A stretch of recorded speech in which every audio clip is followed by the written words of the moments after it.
Dividing a whole number by a decimal number.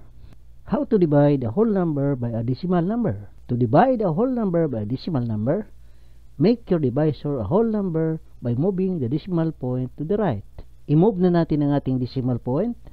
1, 2. Na-move na natin ang ating decimal point sa ating divisor. Kaya ang ating divisor na nagiging whole number na. Next, roll natin. As you move 2 decimal places in your divisor, you also add 2 decimal places to your dividend. So, ibig sabihin, na-move natin ang ating decimal point sa ating divisor ng dalawang beses, i-move din natin ang ating decimal point dun sa ating whole number. Siyempre, ang decimal point sa ating whole number ay nasa huli.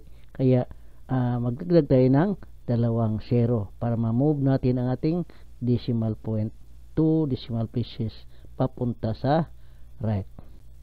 I-move na natin ang ating decimal point 1, 2. Ang ating divisor at dividend ay parehong whole number na, kaya pwede na tayong start sa ating division.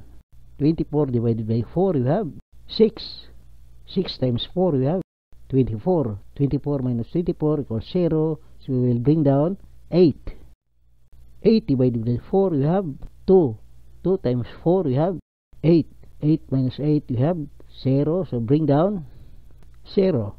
0 divided by 4, we have 0.